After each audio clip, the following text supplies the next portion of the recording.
Okay. Thank you so much, Great. Rochelle. I think, are we about to start? Are we Mhm. you ready?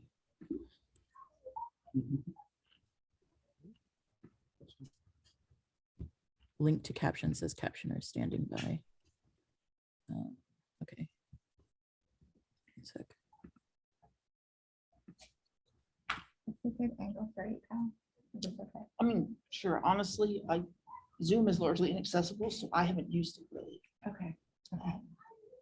I'll try to make sure that we keep you on screen. I will try to not go wandering too far away. Sorry. Ah,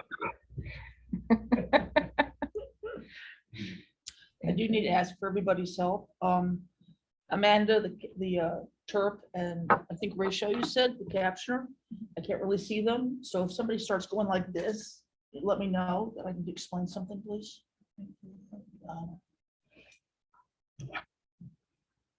Okay, while we're looking for the captions to pop up, I'm just going to do the access statement for this room.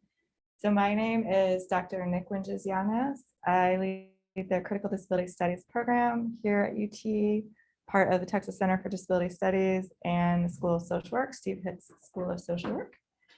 So we have an access statement for the room. I have the access statements here that I gave to the captioners and interpreters so that it would be uniform amongst us.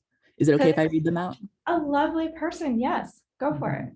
Also, I think that, are you able to, for Zoom, for the captions on the screen, can you click the CC button on the bottom toolbar?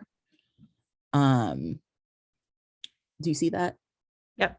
And then can you turn on the captions? Are you able to do that? Okay, are they showing up there now? Yes. Okay, lovely. So hello everyone. I will let Dr. Nick talk very soon, don't worry. But before we start, I wanted to read some of the access statements. So we have an access statement for this room. As you can hopefully see, ASL and CART captioning is provided throughout this event. For those joining us in person, there are accessible restrooms on all floors of this building, gender inclusive restrooms on the 4th floor in 4.218, and a quiet room on the 4th floor in 4.200. So please feel free to move about or inhabit the space as feels comfortable, such as choosing to stand, sit, lay down, or move as you need for your body to feel as comfortable as possible in the space. We ask that you stay mindful of COVID-19 safety practices to the best of your ability. And then if you're joining us on Zoom, CART captions are provided. You should have the option to access the captions both by clicking the CC. Oh, sorry, I lagged. Did y'all catch what I said? Okay. So you should be able to access captions both by clicking the CC button on the bottom toolbar and turning on captions directly through Zoom, or you can access captions through a separate website that will be dropped in the Zoom chat by our lovely friend, Andrew Dell'Antonio. ASL interpreters should be spotlighted. If you have any questions, concerns, or problems with accessibility or technology during the course of this webinar, please feel free to message me in the Zoom or to email me at jazzyjbell@utexas.edu. And I will also drop that in the chat so that you don't have to remember it. And just in case you get kicked out, I might save it so that if you have trouble getting back on, I can make sure you get back on. And then before we start, I'd like to read a land acknowledgement really quick. This land acknowledgement was written by the Native American and Indigenous Collective, an agency of the Multicultural Engagement Center at UT Austin. We recognize the Comanches, Apaches, Hualiotecos, the Caddo peoples, the Carrizo peoples, the Bidai, the Kiowa, the Wichita, the Tonkawa, and all other indigenous peoples and their descendants as the original inhabitants of this land.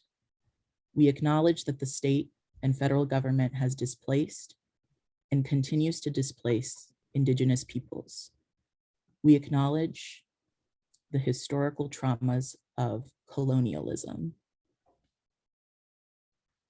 And we aim to honor and respect Indigenous peoples, their sovereignty, cultures, customs, and beliefs.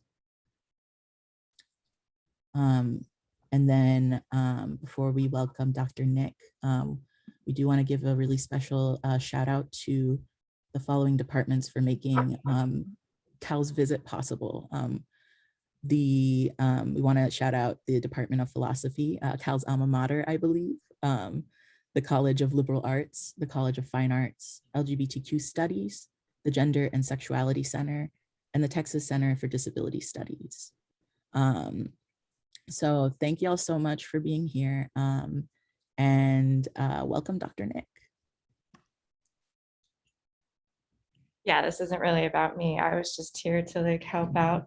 So during the presentation, I'll be able to go around and give you all the mic if you have questions during the presentation. And I'll let Cal know if we need to slow down for whatever, for any interpretation. But other than that, I will be quiet and preferably off screen. So I will be in the background, and I'm going to turn it over to Cal. Hi, so my name is Cal Montgomery.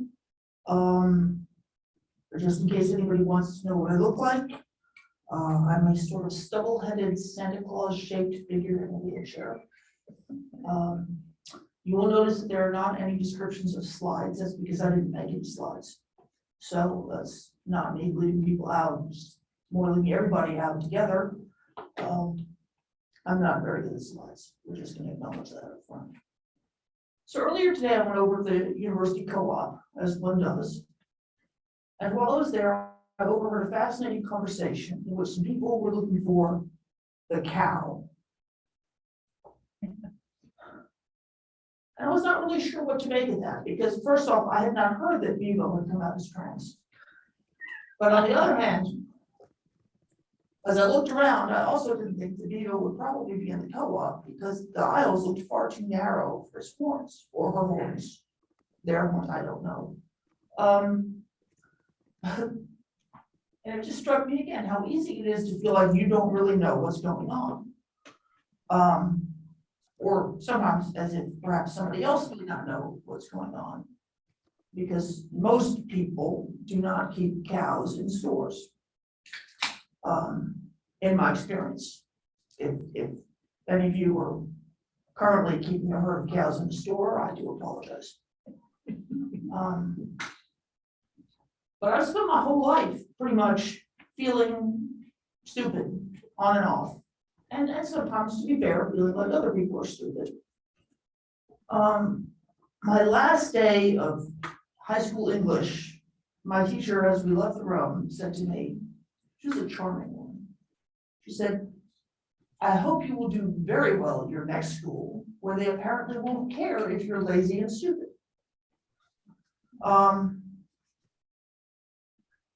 We did not get to evaluate our teachers in that school, which was probably a good thing because I would have probably been a little bit too explicit. But that's pretty much how I felt at that school. They, on the one hand, had spent 6 years telling me I was stupid. And on the other hand, had spent 6 years fully expecting that I was going to go to Harvard, Yale, and Princeton. I did not want to go to Harvard, Yale, and Princeton. I knew a lot of people who were going to Harvard, Yale, and Princeton. I didn't mostly like them very much. And look, if they were all going to Harvard, Yale, and Princeton, maybe other people would go to Harvard, Yale, and Princeton that I also wouldn't like. My home is in Texas, but my family had moved around since I was a very small child. So even though I had legal residence first in Dallas and later in Grand Prairie, I never actually lived here. We visited every 2 years. But I really wanted to get to know my aunts and my cousins, and also my uncles, but in fairness, more my aunts. My grandmother and grandfather had by that point died, so it was aunts, uncles, and cousins, but I wanted to get to know them. And I also figured that even though I am pretty much Simone Biles level talented at pissing people off, I could probably not alienate 50,000 people in 4 years. And I had looked it up, and the University of Texas was at the time the largest university, the least likely place for me to piss off every single person on campus before I graduated. So it seemed like the perfect school for me. And the school I went to was an East Coast snobbish school, and they were not big on state universities, except for very few, like Penn or UCLA, and they were not big on Texas. So after I failed to get into Harvard, Yale, and Princeton, which, in fairness, that was possibly partly my doing, or partly they just could figure out what kind of a student I was. And the only school I got into was this one.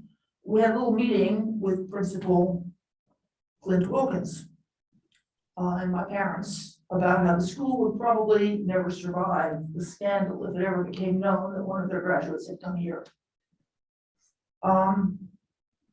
Since I wasn't very fond of the school, I didn't much care if it came apart over my going to Texas. So this was not the big wake-up call that everybody had expected it to be. And the school seems to be doing just fine. It still exists.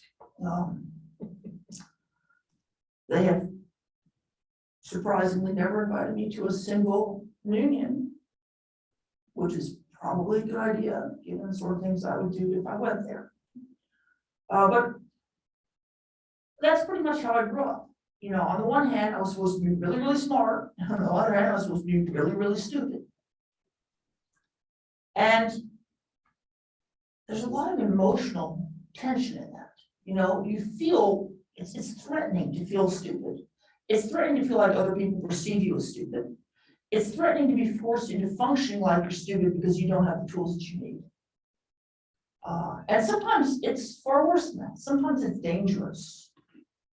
When I was about 9, I was attending a new school in a new country. And one day, some armed men ran into my classroom and said something, and I had no idea what they said because I don't process speech that well.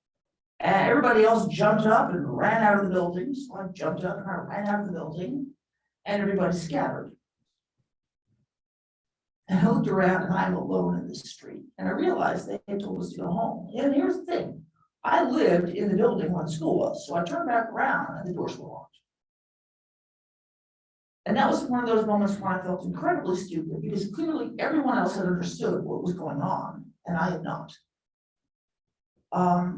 It turned out there were rumors that somebody was coming to attack the compound. They never showed up. So it was not nearly as dramatic as it sounds, but it was kind of frightening for me at that moment when I realized that people might be coming to kill me and I might be stuck alone in the street. It was also scary when I got back up to my apartment and discovered that my job was to make sure that my sister and brother didn't get killed. But that it wasn't a high priority if I didn't get killed. Because, you know, I was the stupid one. And my family, I think, made my sister and brother feel like I was the smart one and they were the stupid ones. But they sure as hell made me feel like they were the smart ones and I was the stupid one. And I don't even understand the point of this, but that's how we grew up. And we're not close now. Eventually I got to the University of Texas, which is where I wanted to be. And in my first semester, I discovered that I was really not cut out to be an economist. And I was really not cut out to be an astronomer.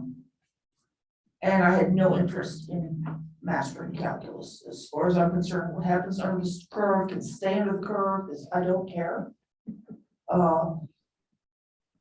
And sociology would have actually been a really good fit, but I didn't understand how much of it I'd already read, so it seemed very boring to me. But I was taking a class from this guy named Rick Roderick over in philosophy, and he was just amazing. He was an astounding teacher. He has since died. But he was an astounding teacher, and I knew this is what I wanted to do. And then a year later, I found myself in another philosophy class with a professor named Nicholas Asher. It was philosophy of language. And this guy just made it look so fascinating. And I had no idea what was going on. None. Now, I am good at a number of things. They're weird things, they're different things that other people are good at sometimes. If I know what words go together, I can string sentences together so they sound like I know what I'm talking about. I usually do not know what I'm talking about, but I can sound like I know what I'm talking about. So eventually I worked up the nerve to go to this poor man's office. And I said, you know, sir, your class looks fascinating, but I don't understand a word of it. And he said, well, you're getting A's. And I said, yeah, I'm getting A's because I know what words go in what sentences with what other words, but I don't understand any of the sentences I'm writing. And he sort of looked at me the way people look at you when you say something like that. And then he gave me a gift that I had never been given before by a teacher. He said, well, what do you need? Nobody had ever asked me that before. I had spent, by that point, 13, 14 years sitting in classrooms, not having a clue what was happening. And then going home with a pile of textbooks and reading them. And then coming back and trying to pass the test based on what I read in the books. It did not really occur to me that school was for learning stuff. It's just basically where you sat quietly and calmly and entertained yourself inside of your own head. So Nicholas said to me, what do you need? So I told him, I said, I need a reading list. You need a good reading list. I'll go study it. There's a decent chance I can figure it out for myself, but I need to know what to read. And he pulled out a legal pad and he started writing down this list of articles. And I turned out to be right. I absolutely loved the stuff that he was teaching, but it took me doing this to get access to it. And all of a sudden, I wasn't stupid anymore. In fact, I was quite bright. It turned out that there was a bunch of stuff in philosophy, and specifically in analytic philosophy, so y'all can laugh if you want, I understand that, that I was really good at. I'm really good at formal logic, or I was really good at formal logic, I don't really keep up. I was good at model theory. And these are things that not everybody is good at. So it wasn't just that I was bad at things that not everybody was bad at. I was good at things that not everybody was good at. And that started me thinking about a whole lot of things. Because all of a sudden it occurred to me that it wasn't that some people were smarter than me and some people were less smart than me. It was a lot more complicated than that. Because my life never goes in a straight path, the immediate institution that I attended after the University of Texas was Austin State Hospital up the street. I was in unit acute 2C for a large part of that summer. And I met a number of people in Austin State Hospital who really did not fit the world's expectations for who's smart. I knew this one guy, and he told me his life story. He said, I have many mothers. I have a native mother in native lands, but I have many mothers, and some are good and some are evil. And I wasn't really sure what to do with that. And this was before we had some of the privacy protections we have now, and the privacy protections we have now are kind of a joke anyway. So naturally the staff told me what they thought of this. And they said, well, he's psychotic. He doesn't know what he's saying. You know, just ignore him. It doesn't make any sense. They said the true story is his mother was deported shortly after she gave birth to him in the United States. And he grew up in foster care. And he actually was in more foster homes than most foster kids. Most foster kids who grew up their whole life in foster care spend a lot of time in a lot of different homes. And in some of those places, he was nurtured pretty well, but in others, he was really abused. I said, you just told me the same story you told me. He has a native mother who's been deported to her native land. He has had many mothers. Some are good and some are evil. You told me the same story in different words. How can he be psychotic? And you're right. It's the same story. And to their credit, of the facilities I have not voluntarily spent time in, that Austin State was by far the best. You know, the people I was talking to listened to me about that.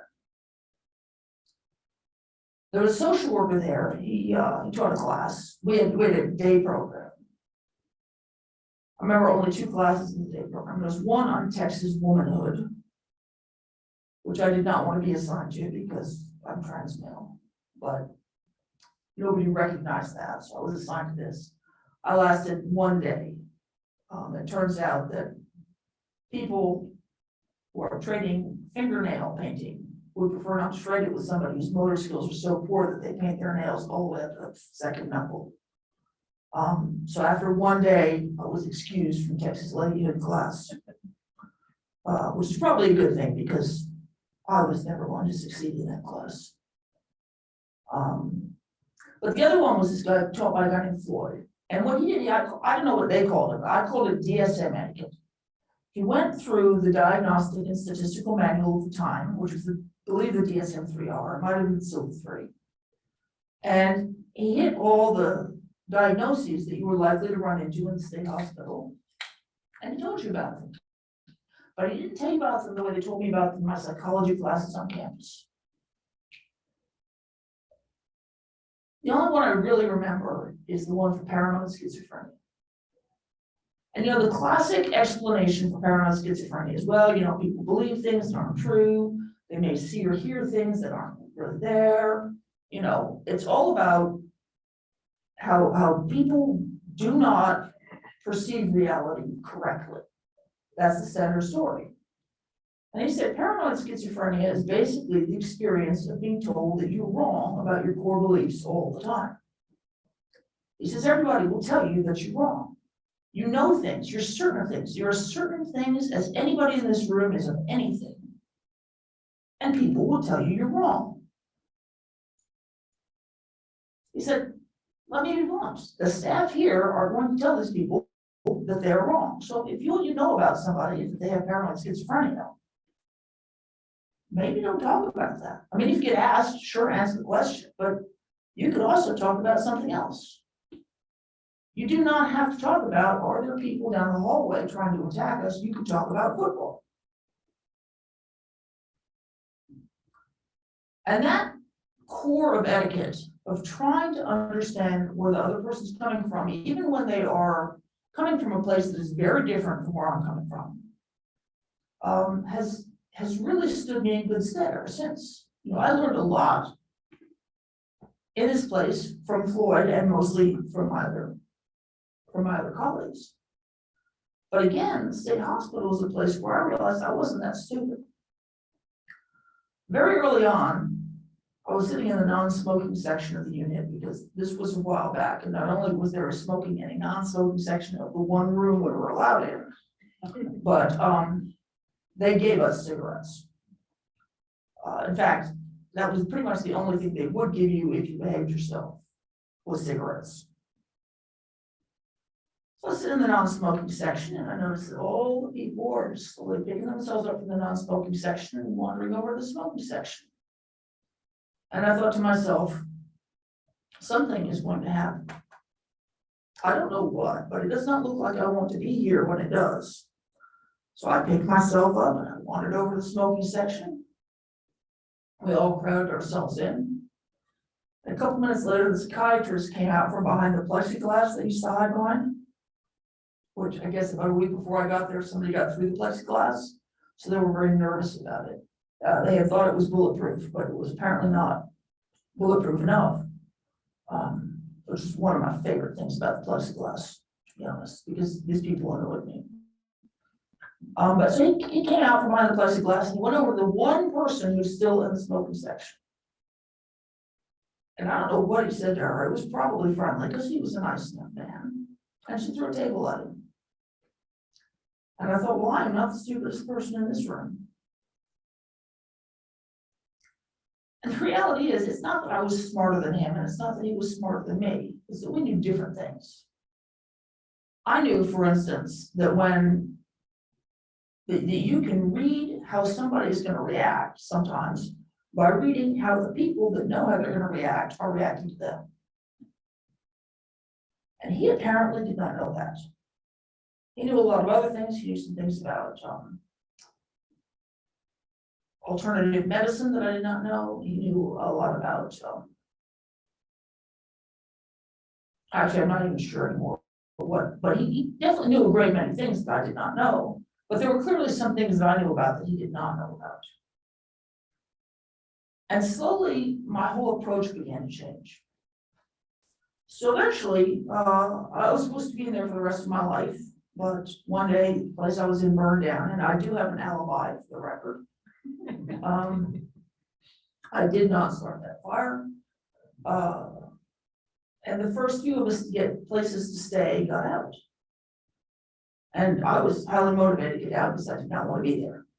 So I got out, and I was out accidentally. And this has meant that I have survived for decades now without the services that I need to function, but also without being trapped. It's a very awkward situation, but that is where I have been.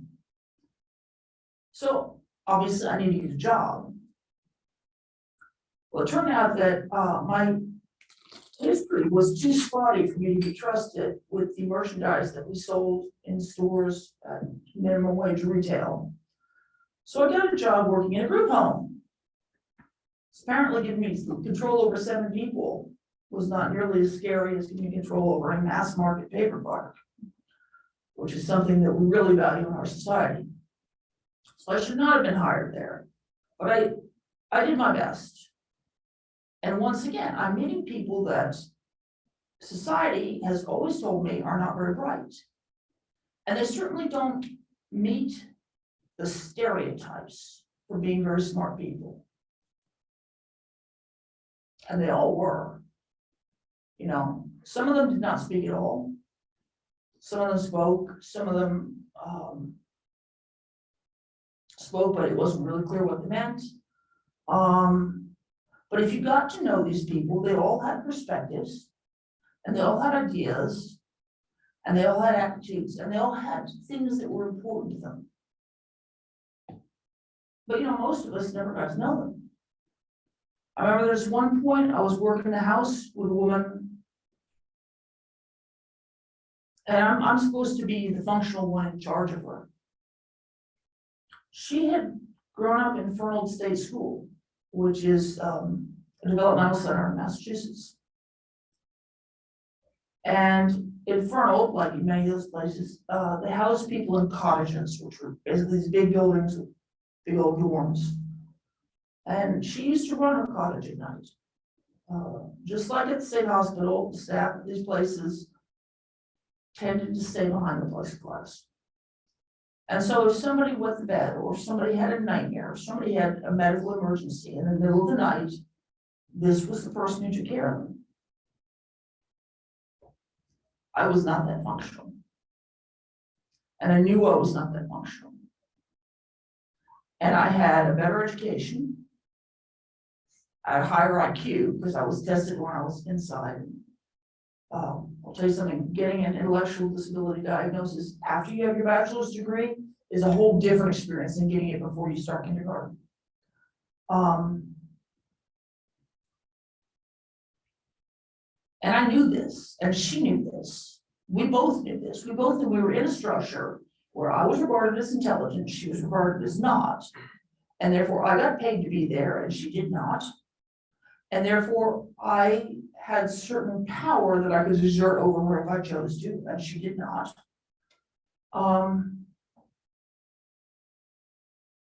And I tried to be a responsible person in the situation. But everybody in this place was also dealing with the issues around being thought to be stupid. There was one woman there, her family was Roman Catholic. So for Christmas, for Easter, for Mother's Day, we would pick her mother up from the nursing home and bring her over to the house and have lunch with her. And the two of them would tell this story every time. When this woman was born, her mother had been told, put her in an institution. Move on with your life, look after your other kids, just put her in the institution and forget her. And her mother did put her in the institution, but she didn't forget her. She continued to love her and she continued to go see her. But she basically bought into this idea that this was a person with no internal life whatsoever. And then eventually, we got around to the time when we were starting to get people out of the big institutions and put them in the small institutions, which is what group homes are. We have not got all the way to where people are free, but there weren't the big institutions, the small institutions. And they wanted to move this one. And her mother was like, no, she needs to be here. This is where she needs to be, you know. They told me when she was born, this is where she needs to be, and I've seen how she's been taken care of, and I think she gets good care here, and she should stay here. And finally, they took the woman behind some one-way glass, and they said, watch your daughter. And it wasn't even much as far as I can tell. It was the kind of work you do in sheltered workshops. And I don't know if you've ever worked in a sheltered workshop, or if you ever visited a sheltered workshop, but it is very menial, repetitive work that is usually designed to be as hard as possible for people given what their motor skills are. You know, if you've got somebody with CP, they're gonna have to put little tiny things in a little bitty bag. Then when they see, you know, they can't even produce very fast. Well, very few people can produce very fast when they're being asked to do a task that's physically almost impossible for them. But they had her do this. And every time we would get to this part of the story, the woman who lived in the house would say, I'm smart, I can learn. And her mother would say, yeah, yes, that is the day I learned you could learn. And so she got out, she got a job in a sheltered workshop, which again, it's a sheltered workshop. It's not something I'm particularly thrilled with, but it was better than how she had grown up. She was living in a group home, it was there 4 or 5 people. And she had a much better situation, again, because she was regarded as more intelligent than she had previously been regarded.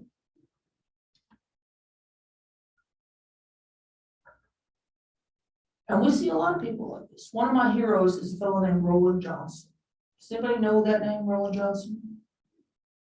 So he is died now, but Roland grew up in Penhurst Asylum, which is a notorious institution in Pennsylvania. It's closed now.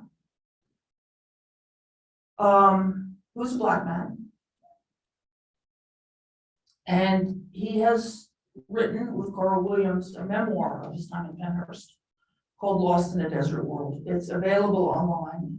It's also available in hard copy. And many people with intellectual disabilities who grew up in these facilities did not leave a written record because they were never taught to read. And if you don't get access to literacy, you're probably not going to produce a great deal of literature.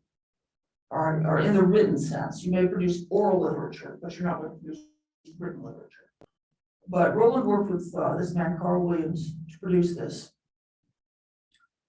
And he talks about all the same stuff that people from those facilities talked about. The way they split people into high grades and low grades.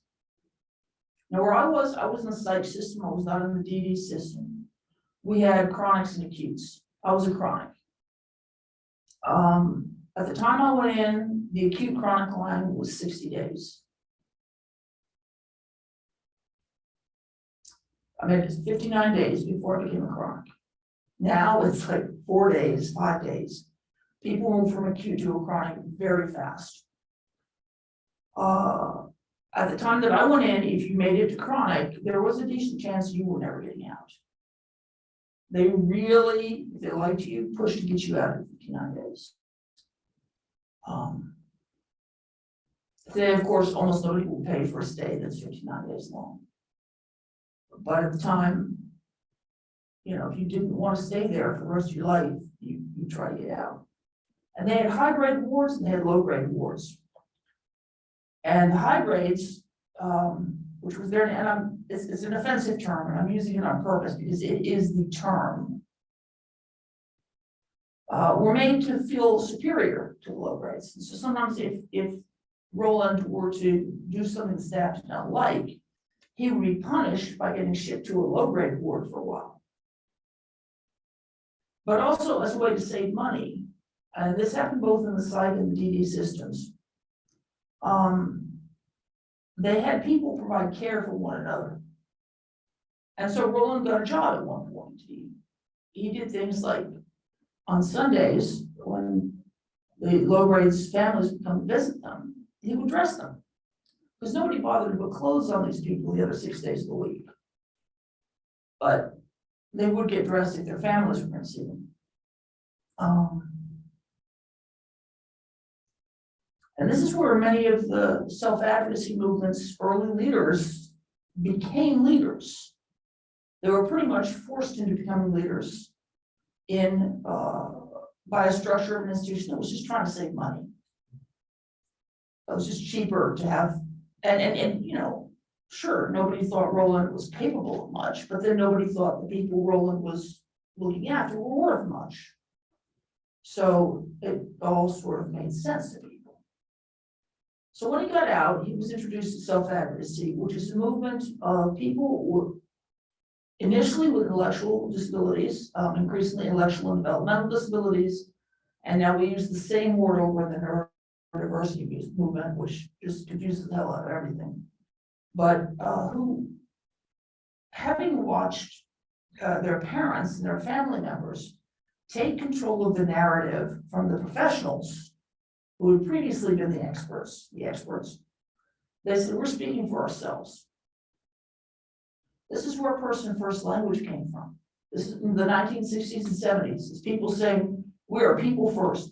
They did not get access to education, to families to grow up in, to housing, to jobs, often to food, to water. I have known many people who drank compulsively out of toilets when they got to group homes. And this isn't because they're defective people, it's because they have learned that if you get access to fluids, you get them into your body as fast as possible because you may not get them again. All right, we're talking people who are denied everything because of their disabilities. And so they very clearly distinguish between themselves and their disabilities. It's like we're people first, and therefore we should be treated as people before we're treated as disabled. Because being treated as disabled meant not getting the most basics of basics. And just historically, if you look at American society, this was the white people, because if you weren't white, you weren't even considered good enough for that. Right? The early institutions were largely white, because nobody really wanted to take the burden of raising disabled children off of the families of color. Now it's the other way around. You get far more people of color in the facilities because the white families are more likely to get supports in the home. But even for the most privileged of people, it was still pretty bad. So Roland studied power. And it's a beautiful keynote he did online. And he sounds like the kind of person who was educated at Penhurst Asylum. He does not sound like the kind of person who was educated at Harvard, which makes sense because he was not educated at Harvard, he was educated at Penhurst. And he asks people, who's in charge? Who's in charge of your life? Are you in charge or is staff in charge? You should be in charge, right? You should be in charge of your life. Why aren't you in charge? You should be in charge. And this is, if you listen to it, it's a meditation on power. You almost never hear this, even as far up as the independent living movement, which is the movement that arose out of people stuck in nursing homes and people with physical disabilities. Because it doesn't trigger people's understanding of this is an intelligent person making a theoretical point about power. Now, if we want to start talking about, say, Bertrand Russell and power, big time Cambridge philosopher, right? We all understand how that works, but we almost never talk about Roland Johnson. And what Roland Johnson had to say about power matters. There are many other theorists with intellectual disabilities, and I use the word theorist on purpose because nobody thinks of it as theory. but it's an attempt to understand the world and how the world works and how you maneuver in the world to survive and to thrive and to get the things you need and to get the things that you want for your people. It's political theory. It just doesn't sound to most people like political theory. I remember I attended a meeting once at a Center for Independent Living. This is mostly people socialized through the independent living movement, coming up with the values derived from largely white people with mobility disabilities. And we had a group of self-advocates there. All or almost all were Black men. And they all had intellectual or developmental disabilities. At least one was autistic and had a PhD, but most did not have a formal education. And people ask the usual insulting questions, you know, how do you feel about self-advocacy? What's the best thing about being a self-advocate? And so, even though these people know me and they know what kind of thing I do, they don't like me in their building. They called on me, which was very unwise. And I said, if you could change one thing about the world to make things better for people with disabilities, what would you change? To me, that is a political question. That's a question about policy. It's a question about political theory, but it's also a question phrased in a way that is accessible to most of the people on this panel. I could have said, you know, suppose that we were to reopen the HCDS final settings rule and, you know, tinker with the details, what would you do? I don't think anybody would have answered that. But that's not because they don't have opinions. That's because I would not have phrased it in an accessible manner. And you may not know what the hell I just said either. I barely know what I said. But I do know you can say that in a policy conference. Although the answer is, oh, no, we cannot reopen the settings rule. If we reopen the settings rule, you know, we will have to go backwards. It's just not the time for that. So I know the answer, just not a good answer. So I asked this question, and people went down the road, and most of the people talked about employment, which makes sense because in Illinois, we have been working on 14C employment. If you don't know what 14C employment is, there's a minimum wage in this country that every worker is guaranteed unless they fit into one of several classes. A lot of service workers don't get minimum wage because they're tipped employees, so they're supposed to get tips. And I say you're supposed to, is if you go down to the average affordable restaurant and say, hey, does anybody ever not give you a tip, you will hear that they're not always getting tips. They're getting taxed on the tips, they're just not getting tips. Students don't always have to get paid minimum wage because they're being trained. Honestly, if your job is such that a student can do it, I think it's such that a student should get paid for it, but that's just me. If you are an asleep person, you may not have to get paid. One of my early jobs in group homes was working the sleep overnight shift. So I'd come in at 11 and then I would be allowed to be asleep until like 6 in the morning.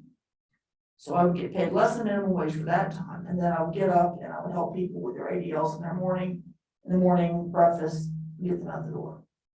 So that was a big surprise to me because I thought I was getting minimum wage and I was looking at my paycheck and I'm not. And then there's 14C, sub-minimum wage, which is for people with disabilities. And the basic idea is if you are so disabled that you are not the kind of person that anybody would ever pay regular wage to, certain organizations can give permission to pay you by piecework. So I flunked out of a shelter workshop, by the way. I was considered too low functioning to work in a shelter workshop. I was not considered too low functioning to be a minimum wage supervisor. I was just considered too low functioning to be a sub-minimum wage worker, which again is kind of how my life goes. It's weird. But what they do is they have some non-disabled people come in and they do a job and they do it for, you know, a few hours. So they're they're fresh and they're fast and they're not bored by it, they're getting knocked out. And then they have disabled people come in and they do the same job. And so they take the minimum wage, they divide it by the number of pieces that the non-disabled people were able to do in an hour, and they get paid piecework. When I got shifts in Michelle's workshop, I was told, do not bother to pick up people's work and replace the tools. Right, if people were like filling 3 sippy cups into a plastic sleeve, which was, I had a team one day that was supposed to do that. If they put all their sippy cups in the plastic sleeves, it doesn't matter if you get over there fast and give them new sippy cups and sleeves. So aside from the fact that many of these people did not have the physical fine motor skills to get sippy cups into plastic sleeves very effectively, if you don't give people empty sippy cups, they're not going to put them in plastic sleeves. I mean, that just seems obvious. But this was never considered to be my failing or the facility's failing. This was their failing. They're just not fast enough. I don't know how they were supposed to be fast enough to get sippy cups that they did not have and the sleeves that they did not have because I did not give them to them. But somehow this was the expectation. And this is the rule. So we're fighting against 14C in Illinois. And so when people talk about employment, they're talking about real jobs. And they're not talking about real jobs like I would like to go be a programmer at IBM. They're talking about real jobs like I don't want to work from 9 to 3. I want to work from 9 to 5 or 8 to 4. And I want to make minimum wage. And I want to do something that is in some way related to my interests. And where, you know, the company doesn't get to have mandatory downtime. Because that's another factor at children's workshops, is they don't always have enough work, so you just sort of hang out for 4, 5, 6 hours. And the expectation is you have to be there because the facility doesn't get paid if you're not there. But there's no work, so there's no pay. And I have known people who come home from work with 2 weeks paycheck in their pocket and it's $1.40. Okay, and granted, this wasn't recent. There's been some inflation since then, but $1.40 has not been a good 2 weeks paycheck in my entire life. I'm not that old. So people talking about that. We finally get to this last guy, and he has a different thing. Now, I live on the south side of Chicago. South side of Chicago, we have certain issues that not everybody else in the United States has. And he says, my biggest concern is violence. He didn't say it in those words, but he said violence. You know, it's too violent. Too many people are getting hurt. And he talks about this for a minute, and then he says at the end, it gets on my nerves. And the whole room erupted in laughter. And I was so angry. Because you know what, if you went to Harvard, you're not going to say, injustice gets on my nerves. But if you grew up in some places, that is exactly how you're going to phrase it. I used to support a woman, and she used to say things were like a Christmas tree. You know, hey, you know, great, like a Christmas tree. And people were like, oh, you know, she's so stupid, she didn't know when Christmas is. Well, that's not the case. The case is she comes from a community where there's a great deal of poverty and a great deal of distress and a great deal of alcoholism. And so, in fact, there are many conversations about managing other people's alcoholism. And so the phrase lit up like a Christmas tree comes up an awful lot. If you want to talk about somebody who's really drunk, you're going to use the phrase like a Christmas tree in this neighborhood. Probably not at Harvard, but she wasn't at Harvard. I think it's not like people aren't saying the same things other people are saying. It's not like people aren't making some good points. And in some cases, it's not like they're not making points that other people aren't saying. There's a self-advocate out in Washington State, Ivan Smith, who has phrased institutionalization as, quote, administrative control over people's lives, unquote. And that is the clearest and the shortest explanation of how institutionalization works in the psych and DD systems that I've ever seen. If you talk to people in wheelchairs, primarily white people in wheelchairs, you're going to hear that institutionalization is about congregation and it's about segregation. It's about how many people that are not related, that do not choose to live together in one building and blah, blah, blah, blah, blah. But that's because a lot of the control that happens in people's lives happens because they are congregated and segregated. You can take people with wheelchairs out into the community, give them individualized services, and they can have a fair amount of control over their own lives.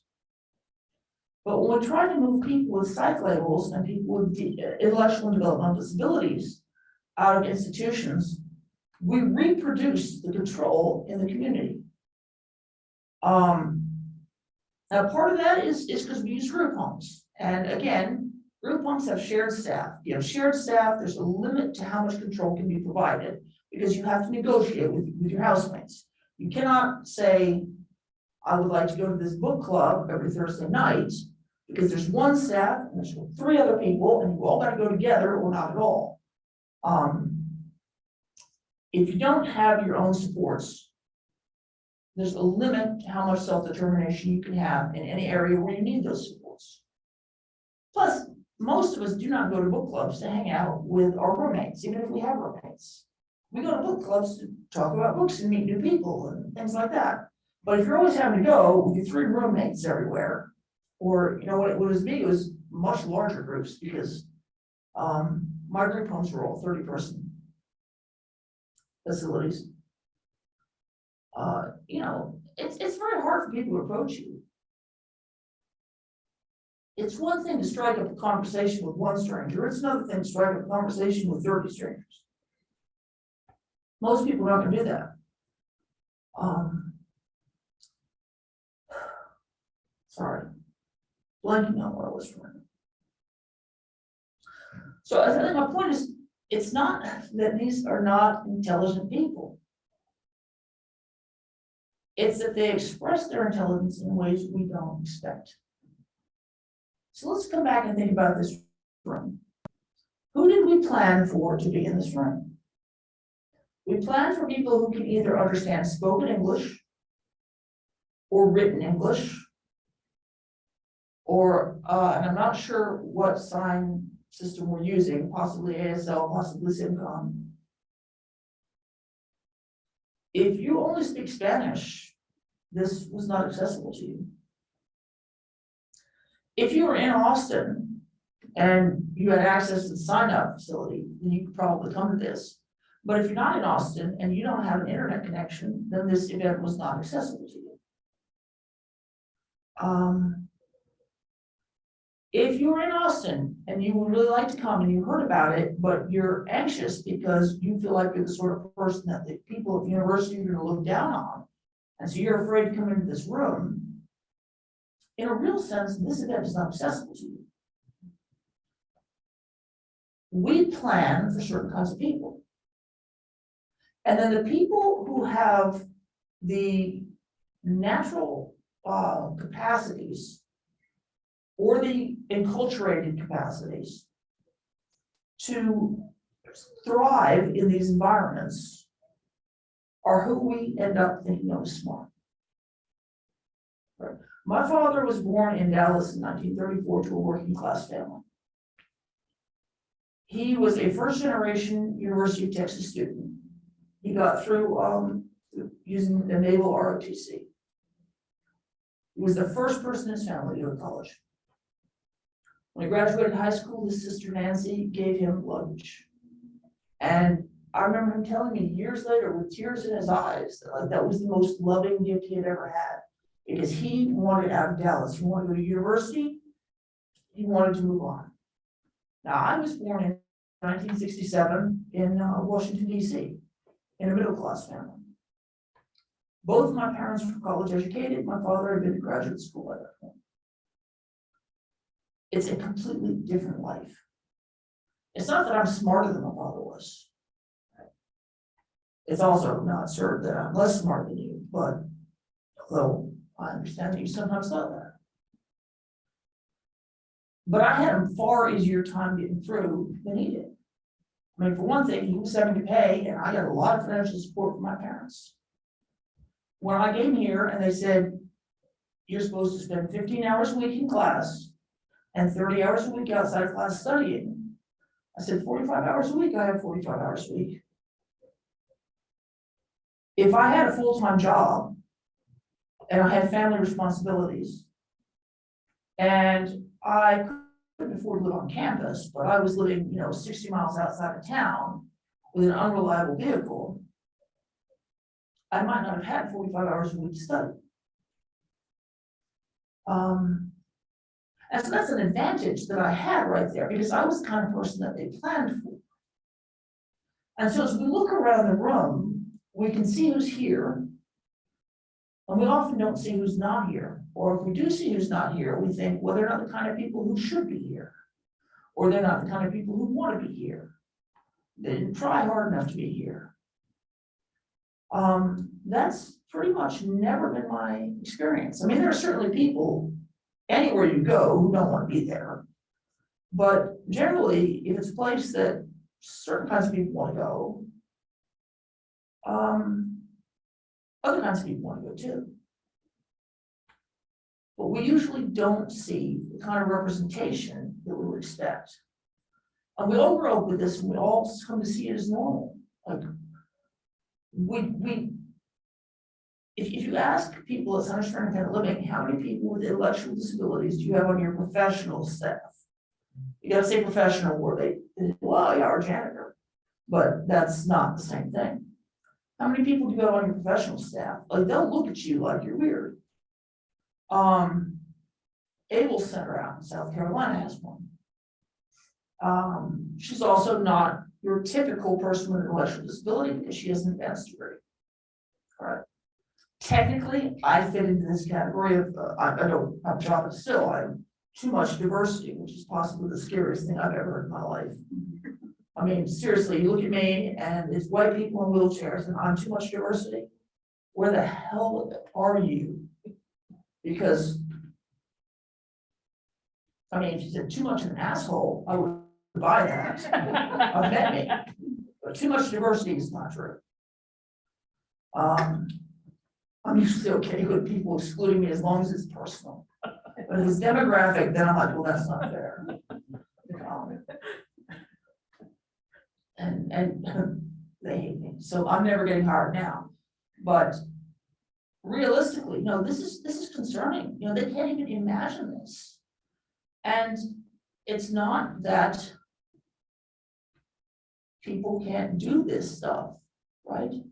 It's that people are not being provided with supports. So let's come back to schools. We have all felt, I bet, I mean, I'm not gonna ask you to out yourselves, but I bet we've all felt stupid in one classroom or another. And I remember every semester, the professor would get up front and say, there's no such thing as a stupid question. And you'd be like, you think there's such thing as a stupid question? And I can tell you this, I worked as a TA, they think there's such thing as a stupid question, because we'll go back afterwards to the department and talk about what the stupid questions were. We're just not supposed to let on to the students have figured this out. And some of these questions, it's not that hard to understand why people think they're stupid. I think the one that used to drive me up the wall was, do I have to learn this? Or is it not going to be on the final? And I would say, well, if we didn't think it was important, we would teach it to you. But think about it, that is not a stupid question. Because what I think you ought to learn and what you think you ought to learn are two different things. And there's no guarantee that I am right. My father was very concerned for my future because I refused to learn butter churning. He wasn't sure how I would make it in the 1970s and 80s without a capacity to churn butter. Churning butter has never been my biggest barrier to success. I still have no idea how to do it, and I don't think I'm ever going to need it, to be honest. Now, I'm not saying it's not a useful thing for some people to know. I'm just saying it is not as critical a skill as one would believe. Currently, it's cursive. I learned cursive. It's very nice if you want your handwriting to look like circles. And it's very useful if you want to study history and you want to be able to read stuff that people wrote 100 years ago. I'm not saying cursive has no uses. I'm just saying, I think we could lose cursive and the downfall of civilization will not be imminent. Or if it is, it will be for some other reason. I remember when we were all upset because young people had phones, right? And they were typing in abbreviated ways, then type out the full words. And this was just gonna be the end of everything, you know? We didn't know if we could go on. And I thought, didn't we used to do the same thing with the telegraph? We all survived the telegraph. I mean, not everybody, some people who were alive then are dead, but society has survived the telegraph. And we used to write very abbreviated letters because it cost per letter. If you charge people per letter, they're going to write in a very abbreviated way. That's just how it is. You can tell that I was not raised by people communicating by telegraph. Because I would be much more concise if I had been. Now it's TikTok. TikTok is going to be the end of humanity. Now I honestly do not know what people are going to do with TikTok because I have not figured out how to get on TikTok because I'm that old. Every so often I see these videos and I can't figure out how to turn the sound on, so I'm not doing very well with TikTok. But the reality is, every generation has found stuff useful that their elders did not find useful. And every generation has thought stuff would be absolutely critical to the youth of coming up after them that they were wrong about. And sometimes we're right. Sometimes we're right about things. Sometimes when people put together a curriculum, they're right about what's going to be useful, particularly if it's very short term. Like if I know that if you want to get a job in this field, you're going to have to do X, Y, and Z, that's probably pretty good. You know, it's probably pretty reliable, assuming that I know what I'm doing. But, you know, it could be done. But if I'm going to predict what people are going to need 20, 30, 40 years after I'm dead, I don't think I'm going to do a very good job of that. And I'm just basing that on the fact that nobody else ever has. And I don't think my generation is really that special that we've suddenly figured it out. So it's not a stupid question. You know, I do not find this piece of information intrinsically interesting or helpful. Is it going to matter to me in any conceivable way if I don't learn it? And so you can answer that question by saying it's going to be on the final, or you can answer that question by saying, here's why I think that piece of information is going to be useful to you, but it's not actually a stupid question. Or sometimes you will tell somebody something and then they'll turn around and ask you it right back. And you'll think, well, that's a stupid question. It shows they weren't listening. But it doesn't show they weren't listening. It shows they weren't understanding. And maybe they weren't understanding because they weren't listening. And maybe they weren't listening because you were boring. And maybe they weren't listening because their mind was on something else. And maybe they couldn't hear you. Or maybe you just didn't explain it well. But it's not inherently a stupid question. But it took me a very long time to figure this out. I mean, in fairness, I think it takes a lot of us a very long time to figure it out. One of the things that we're working on now is called plain language. There are basically two versions of trying to make your language more accessible to people with less skill with grammar and vocabulary than you have. And there are quite a lot of such people. I grew up in worlds where you could master one dialect of one language and be considered a completely fluent communicator. There are neighborhoods where you need to know AABE and formal English, and I don't even know what that one's officially called, and Spanish, and you know, several other languages in order to be a fluent communicator with everybody in the community.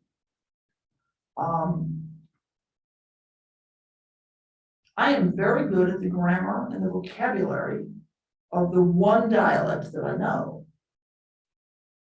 And somehow in the United States, this has become the mark of being like really good at language. That you only know one, but it's the right one. And we teach kids this language because it is the language of power. It gets them things, it's an access to things. My father was very careful to raise me with an East Coast accent. I did not appreciate that. I was young in Australia, so I had an Australian accent for a while. Moved back to the United States, and if I said footpath instead of sidewalk, if I said mummy instead of mommy, I mean, he would be on me. And I resented the hell out of it. But as I became older, I began to realize that when he had gone east, he worked for the State Department. The East Coast folks treated him as stupid because he had a Texas accent. It was the same thing as all those years later when I'm in my principal's office, hearing that the school will just collapse if anybody finds out I came to the University of Texas. I am not saying the University of Texas is perfect. I think we all know it's not perfect, but I am as proud of it as I would be of any other school I could have gone to. I got a very fine education here. Partly I got a very fine education because I was a weird kid. So they didn't try to mass produce my education. Like nobody cared about the stuff I cared about, or nobody undergraduate cared about it. So they taught me, you know, the way I needed to be taught instead of trying to mass produce it. If I had gone to Harvard, there would have been other people who wanted to study analytic philosophy because Harvard was the center of analytic philosophy. And I would not have gotten nearly as good an education at Harvard as I got here. I would have got other things. I mean, I would have got a lot of maroon sweatshirts, which, and I do apologize because I know you're an Aggie, but I'm not that fond of maroon.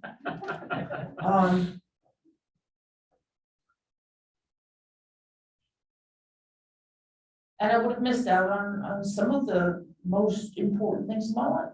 Some of the things that made me the pieces of who I am that I like. Because, you know, some parts of me I actually think are pretty cool.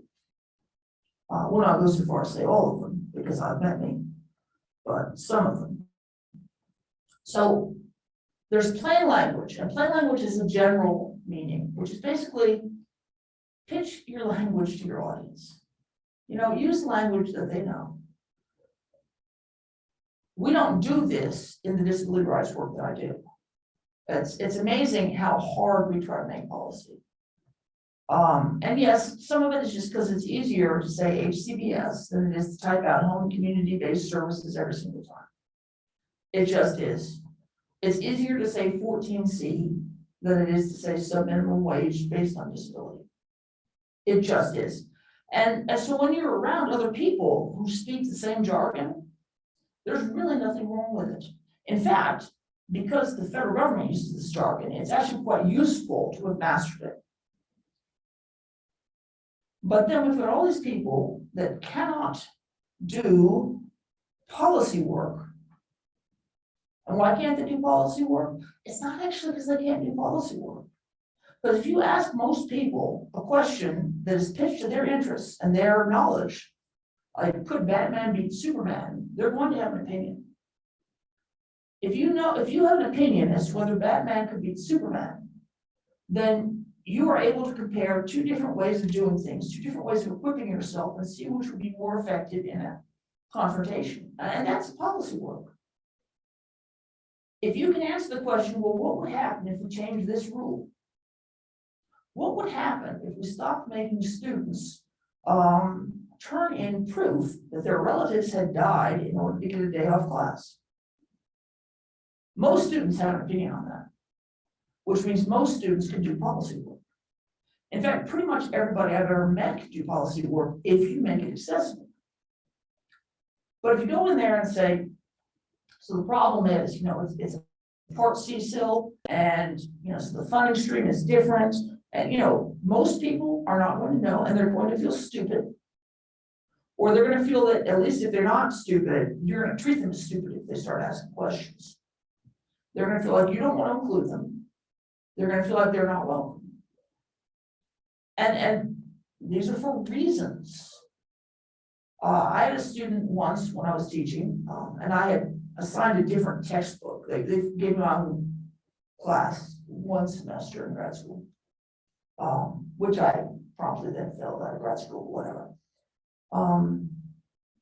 And I assigned a different textbook there in the middle. So my student comes to me and says, you know, I need a tutor for this class. And I said, well, here's the problem. Everybody else on this campus has studied with a different book. So you're probably gonna do better if you come to my office hours and I can make extra time for you. And the student said, oh no, I don't want to do that. And I said, you know, your tuition already covers my office hours. It covers time with me. There's a limit to how much time I can devote to you, but I don't see why you would need more time than you are entitled to. And the student said, oh, I don't want you to think I'm stupid. And I thought about that. And I don't think I had done anything to make the students feel stupid because I only just met them. But I'm willing to bet this student had a 12 or 13-year history of being made to feel stupid by teachers. Because they didn't learn, it turned out they had a learning disability. They didn't learn the way everybody else learned. And they didn't show their learning the way everybody else showed their learning. And that was treated as stupidity. And it's a real fear, because if your professor thinks you're stupid, that's going to affect all kinds of things down the road. It's going to affect how you get graded. It's going to affect if you get recommendations. It's going to affect what the gossip in the faculty lounge is about you. This is not, I mean, not that self-esteem doesn't matter, but it's not just about self-esteem. It's about power. It's about ability to navigate through the educational system to get to what you want. And it's a really good question. So we've been looking at how to adapt language for different people. And we take a certain pride at most universities in the material being hard. You know, it's like, I had this one professor, she made more graduate students cry than anybody I've ever met. And I adored her because she happened to teach something that I was naturally good at. So I was doing well in her class. She made me feel smart. So I liked her. Nobody else was that fond of this woman because she made everybody feel stupid.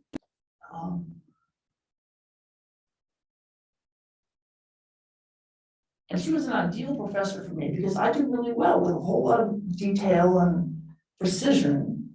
I'm the kind of person that has always been able to read a Supreme Court decision. It just makes sense to me. Give me a novel, I'm gonna have trouble with it. Give me a newspaper, I may have trouble with it. But I'm good at the highly precise technical stuff. I'm good at that level of detail. But most people, more people, there's other people like me, but there's more people who struggle with the amount of linguistic complexity and the size of vocabularies that we use. And to a certain extent, we do these things when we don't have to do them. I mean, some ideas are just hard. They're just hard. It's going to take a while to figure them out. But a lot of times we take ideas that don't necessarily have to be that hard, and we say them in a really hard way, or in a way that is hard for some students. All right, it may not be hard for all students, but it's hard for some students. And when we do that, we force these students to function as if they are not as intelligent as the other students. And this has nothing to do with whether they were intelligent to begin with. I've ceased to actually believe that intelligence is even a thing. I've ceased to believe in stupidity. I still feel stupid. I'm very socialized. Spent all morning thinking I'm gonna look stupid in front of these people. You know, I'm very well socialized to that. But when I sit down and think about it, I don't believe it anymore. I have been fortunate enough to be friends with a couple named Norm Kunz, K-U-N-C, and Emma Vanderclift, V-A-N space D-E-R space K-L-I-F-T. And they are a Canadian couple. They work in inclusive education design, and they were heroes of mine when I was much younger. And then by some miracle, I met them, and then by some even weirder miracle, they liked me, and we're now friends. And they've been talking about how in our society we think that ability precedes opportunity. That if you have ability, and in particular cognitive ability, although anybody with a physical disability knows it's not just cognitive ability, but in particular cognitive ability, you get opportunities. We call it meritocracy. You know, talent rises to the top. But in reality, that's not true. It's the other way around. We decide who deserves opportunity. And I'm going to use opportunity in a very broad sense, because it's not just like, I'm not keeping you out of the room, it's also you're supported once you're in the room. You have the tools you need. You have the time to study. You have materials that are in a language that makes sense to you. You have an opportunity to ask questions of somebody who's not going to make you feel stupid. You have all these things. You have these opportunities, and that's where ability comes from. And I'm not saying we're all going to get to the same place, right? There are some people, but no amount of gymnastic opportunity would have made me Simone Biles. None. But almost nobody is hitting their natural limits. They're hitting the limits that are imposed by society. And so we end up with very different kinds of people at a place like Harvard, which is supposed to be the smartest people in the country. Although honestly, I've met some of them. And here, which is supposed to be, you know, not as smart as Harvard, but still pretty smart for the state. And then Austin Community, you know, which is supposed to be lower, but it's not actually about native ability. It's about opportunity. And to some extent, it's about choice, right? I mean, I don't know, maybe I could have gone to Harvard, I don't know. But it's possible that I had that opportunity, or would have if I had tried. I don't know. I kind of enjoy not knowing, to be honest, because it freaks people out. They're like, but you could have gone if you wanted to. I'm like, I don't know. They turned me down, that's all I know.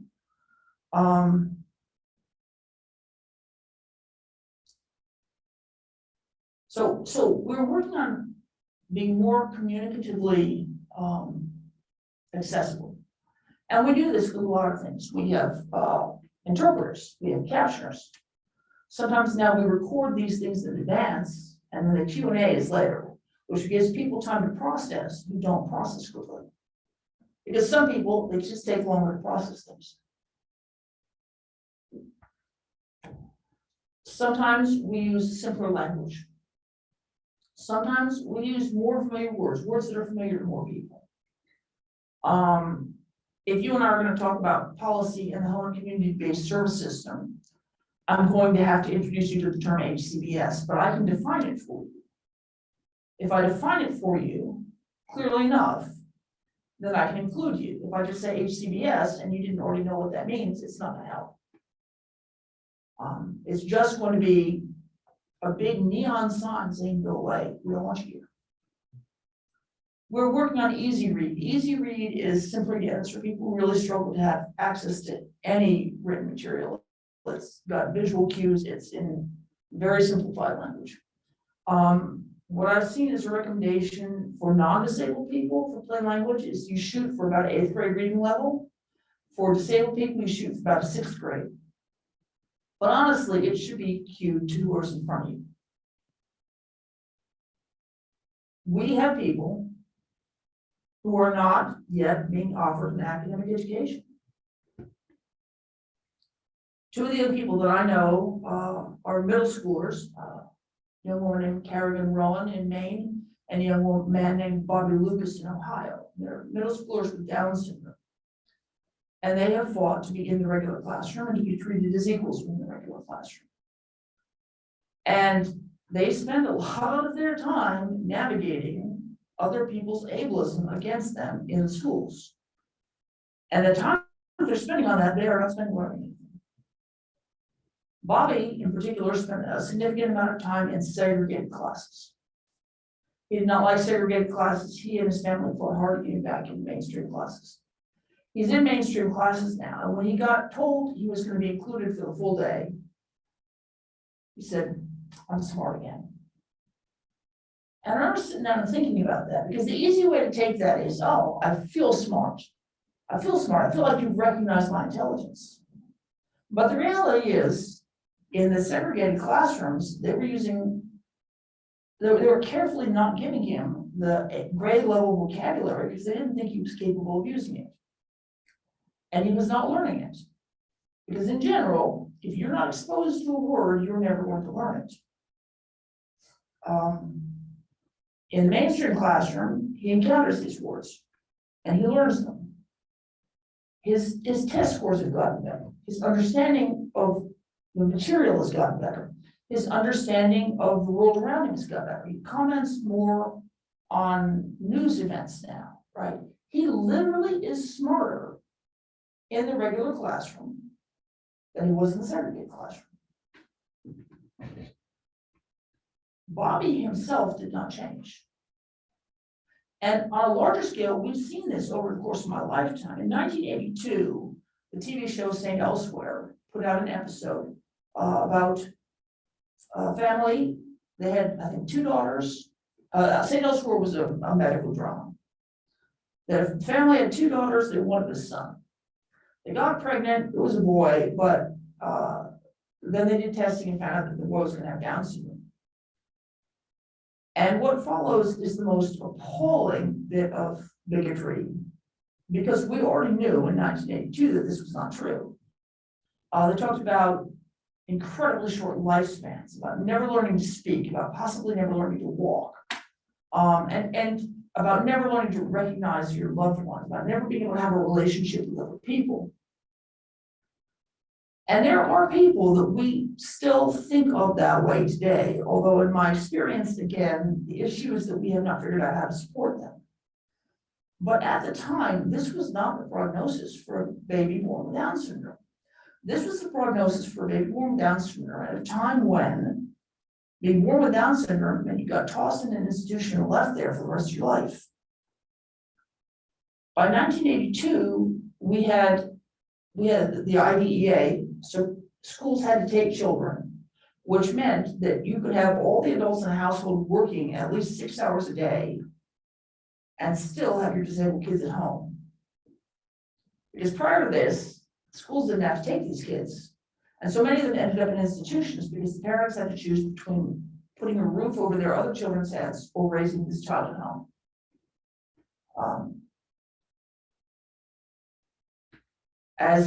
And again, it started with the richer parents.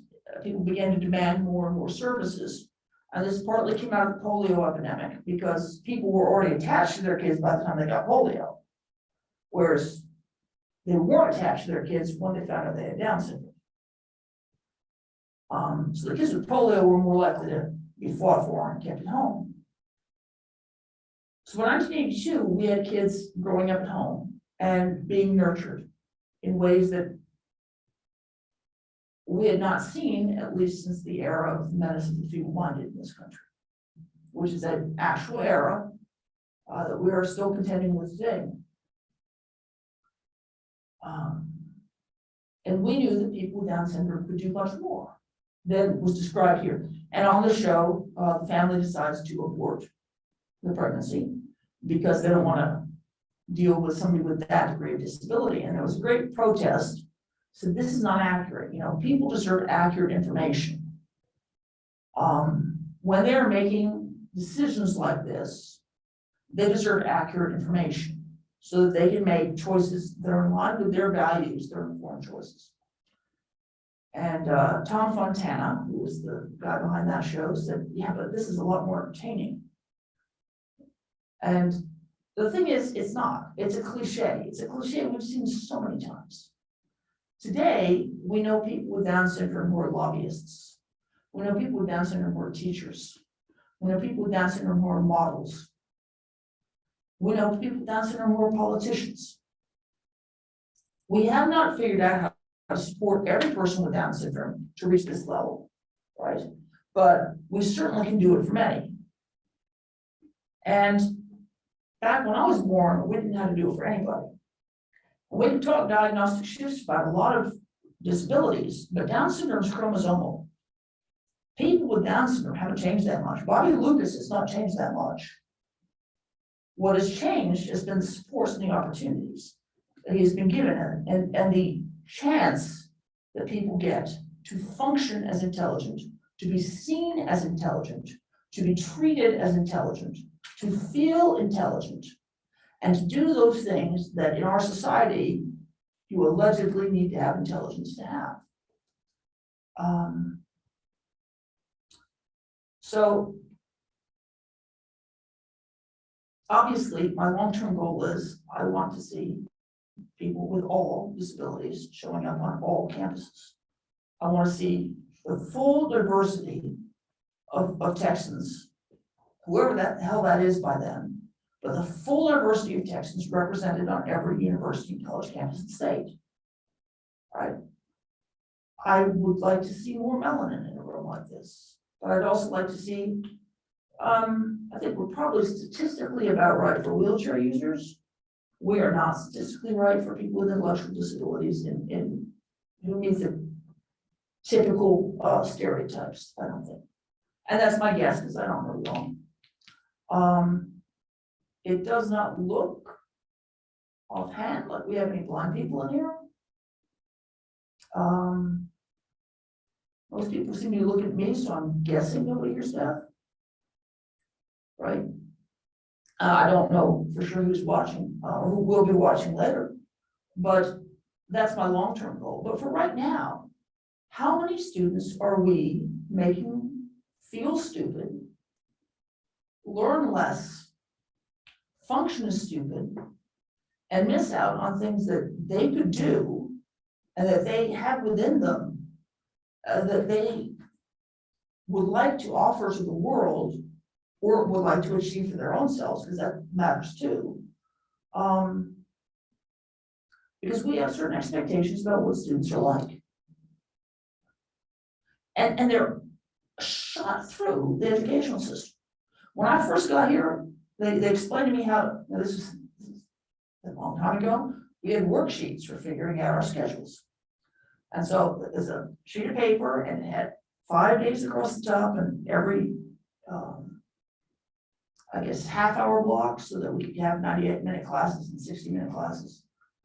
And the person leading my group said, now the first thing you do is here's the line for when all my children is on. You cross that out. And I thought, well, I am clearly not like everybody else. Everybody else crosses out all my children. Because this was back in the days of VCRs. You weren't going to stream it later. You were either going to have to get it on this ridiculous tape and then tape over it. And then if you waited too long, then you have to figure out where to tape over the next part. It was just easier to watch it live. And there's really no harm in being one of the few students on campus that does not watch all my children. In fact, it was very convenient because it meant that if there's any class that I really needed and I could find it in that time slot, I knew I was going to get in. Those classes were never oversubscribed. The early morning classes were always okay, and all my children classes were always okay.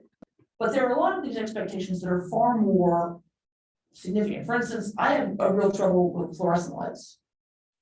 I can manage under this much fluorescent light for this long. But this was one of the reasons I didn't make it through graduate school, was because I couldn't be in the classroom that many hours a week. There's really no moral or even, I mean, really, who needs to be able to go with fluorescent lights? Should I be denied whatever I wanted in life because I can't do fluorescent lights? I'm not saying I'm entitled to everything I want. I'm just saying that's a pretty bad reason to not get it. So I'm just going to toss you out a name because odds are if you were in the room listening to me, you don't know this one. There's a guy named Frank Luntz, F-A-R-A-N-K-L-U-N-T-Z. He is a Republican pollster and strategist, which is why not a lot of people know him. But he has written a book called Words That Work, and it is full of some political ideas that I find interesting. But his thoughts on how to communicate more clearly to a wide variety of people, I find very helpful. And I think this is one place we need to start, because we need to start thinking about what are our students' communication needs. And that includes the students who have disabilities, students with learning disabilities, students who are neurodivergent, the students who are deaf. It also includes the students whose first language is not English, or whose first dialect of English is not the English spoken in the classroom. It also includes students whose high schools did not give them whole lot of really challenging books to read. Because the ability to decipher books is not, again, related to your ability to think. Except insofar as you can't get the stuff in the books, you're usually gonna miss out. And I think this is really what I hope we can talk about in the last few minutes, when I'm gonna shut up a little bit and let other people talk. Apologies for that. Is how do we do this? How do we start making this place and other places more welcoming to a more diverse group of people, in respect to thinking and learning and processing and communication differences? Because right now, we're getting a very narrow stream of people.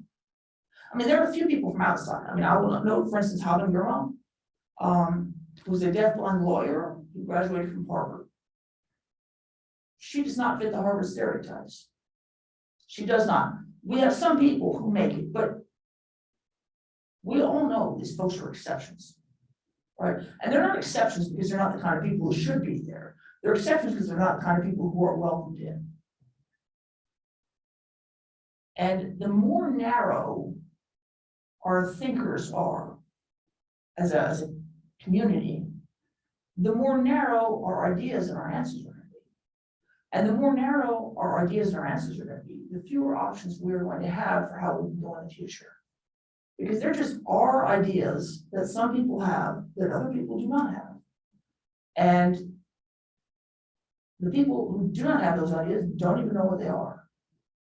People have asked me a number of times, Cal, where do you see the disability rights movement going? And I'm like, that's the point. You're asking me because I have the mic. It's the people that don't have the mic that have the answer to that question. That's who you have to ask. You can't ask me, you know, because by definition, I do not know the answer to that question. How do we get a broader range of people in? And how do we democratize this? Because really, we are a species that thinks and learns and contemplates and tries stuff and fails. Because a lot of learning is trying and failing and trying and failing and trying and failing and trying and failing and trying and succeeding. Or at least my learning is. That's what our species is like. And yet somehow we have narrowed down access to this as a role in society to a very small number of people and a very homogeneous number of people. And I don't see the benefit of that. And I don't think most of you see the benefit of that. And if you do see the benefit of that, I will maintain that you're wrong. Because there's just too much cool stuff out there. Just miss chunks of it just because we didn't bother to include people.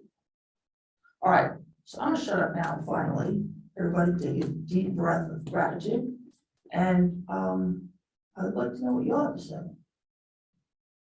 Yes. Hi, my name's Kat. Thank you so much for your presentation. My first thought, especially towards the end of what you were talking about, made me wonder, like, do you think we're giving college too much credit as like a place that's worth being at? And I understand, like, I see how it would benefit me as someone who's already here to have like a more diverse and neurodiverse group of people around me, because I think I would learn from them. But I don't know if it's necessary, if like the university as a structure is like baseline good, or a good place to be, or a place where you can learn a lot of useful things even necessarily. So I don't know. Do you know what I'm saying? Yes, I think it depends on what it is you want to learn and who you learn from.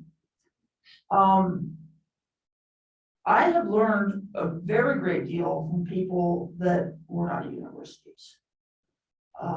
I've learned a great deal about, for instance, lobbying not from lobbyists, but from people doing customer service work.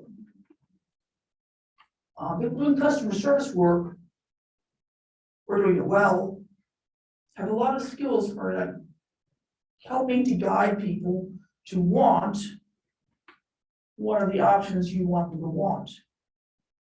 Right? It's not gonna do you any good if you're working at McDonald's and they come in and you say, you want a Whopper?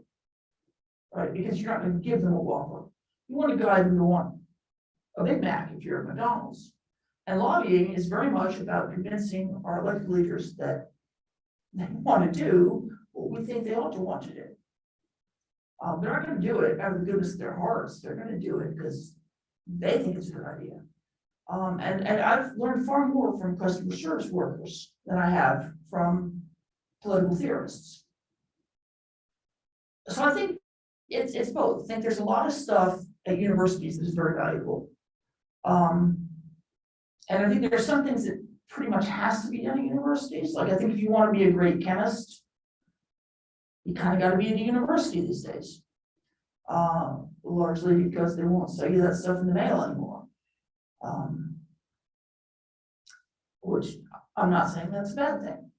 But there are a lot of other things that we tell people you got to go to university for. And there's really no reason that they would need to. I think university can be great for self-fulfillment. Again, for some people, not everybody finds university a self-fulfilling place. So I think we both need to open up access to the universities, but also I think we need to open up our understanding of who's an expert and what makes for expertise. And we need to be able to cross-pollinate. And again, being able to communicate with people who don't use the same jargon as you really helps. Because if you find a retail worker who knows stuff you need to know, but you cannot manage to not speak in the language of the business school, you're probably not going to learn much. And realistically, it is easier for the people who know the language of the business school to access the language of the street than the other way around. So.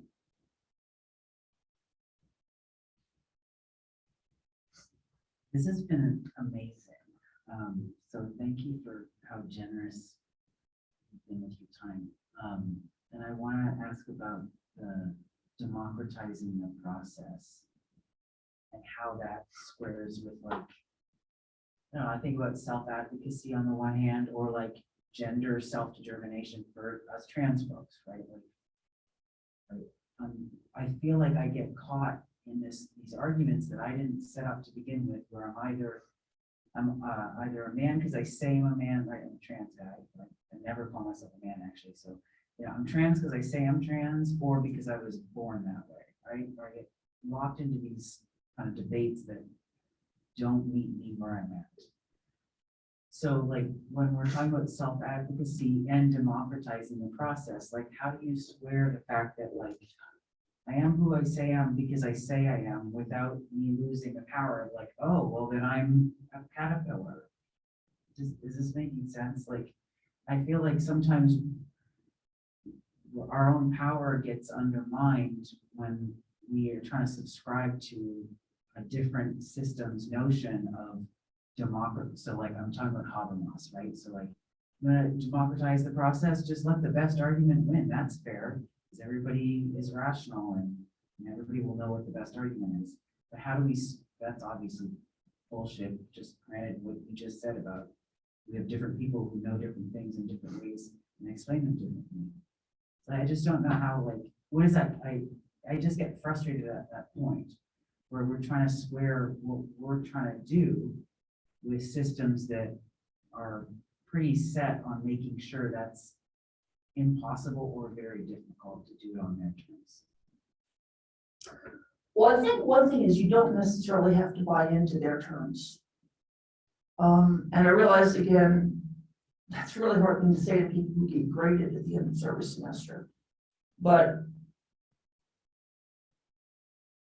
I don't know how many of you are old enough to remember the first George, no, second George W. Bush. he was very good at something called message discipline. And message discipline is answering the question you want to answer, regardless of what question you got asked. So,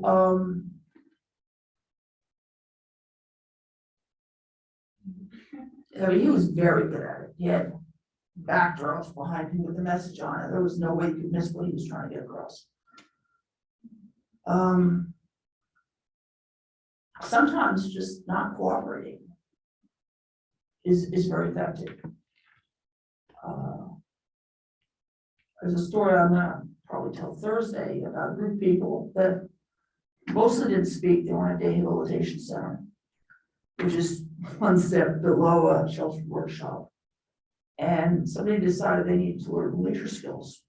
And this step one of leisure skills was sitting quietly on the couch, being peaceful. Well, that doesn't sound that bad until you realize these people are being asked to do this for 4 hours at a stretch. And we had certain people that every day, and I was working in this group, but I wasn't the one who got to decide the program. And we had certain people in the group who they'd wait just so long, and then they'd haul off and hit somebody and get a roll growing. Honestly, it's very boring when you don't talk. To sit on a couch for 4 hours being calm. Every day. And particularly when this is their idea of leisure, right? You don't have to cooperate. And I think to a certain extent, this is where theorizing comes in, because, you know, what are they doing? There are some people who ask the most appalling questions and they mean it well. But I'm also trans male. I came into town last night, I got called ma'am 3 times in a row. But you know, it was respectful. And I'm aware that I have large breasts. I'm aware that I'm not surgically altered. I'm aware that I'm not on T. I know what I look like. I know what I sound like. And it actually felt respectful because I'm in Texas where sir and ma'am are respectful terms. Not always, but very often. In Illinois, you're not supposed to say sir and ma'am. It upsets people. But as a face-blind person, I've also really struggled to cope with the explosion of trans visibility, because it's a lot easier if I can't tell who somebody is, but I can pretty much guess what gender they're presenting as. And I can go with sir and ma'am, I can cover it up. People don't really know. If everybody has different pronouns, then I have got to learn who they are. Because if I don't know who they are, I'm not going to know what pronoun they're using. But I think it's a struggle, and I think to some extent we need to be more forgiving of people who just don't get it. Because some people don't. They've had completely different experiences than us. And in some extent, I think we need to be less forgiving of people who just don't get it because they're not getting it on purpose. And we need to get better at telling the difference. Because there are people who will ask the most ignorant questions because they are legitimately, honestly ignorant, have not had the opportunity to learn something and would like to learn. And there are people who ask the most ignorant questions because they are trying to provoke you.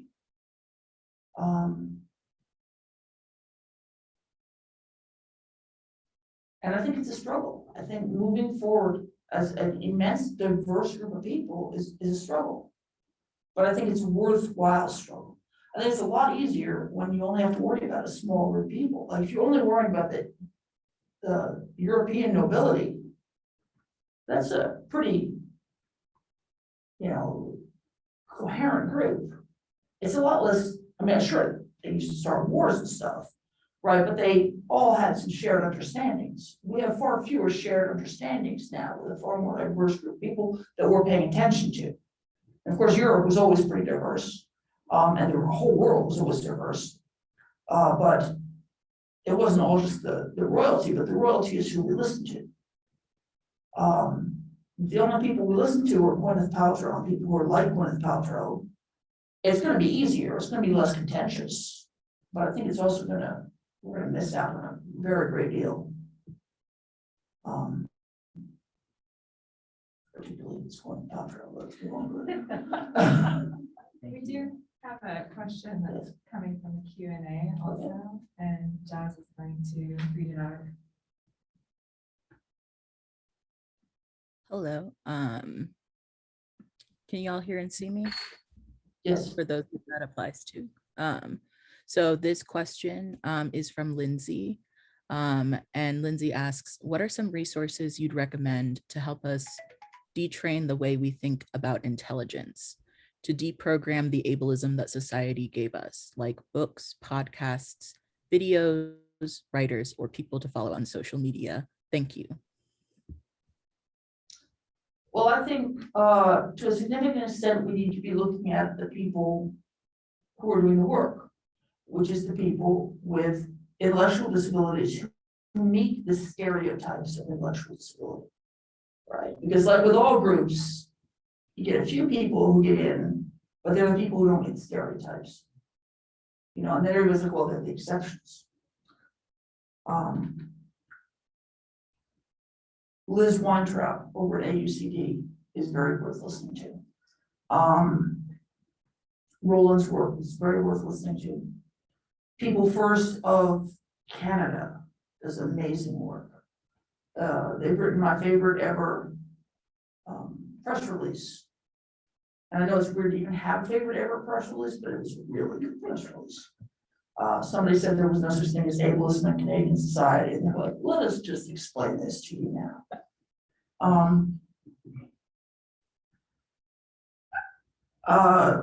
Many of these groups have people first in their names.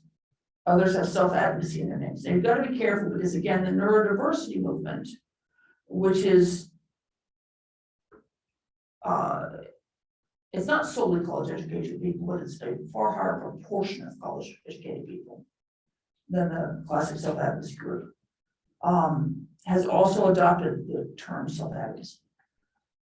I pretty much came up through independent living and then neurodiversity. So I'm not who you want to be talking to about this. There's old stuff by people like Hank Bersani did a collection.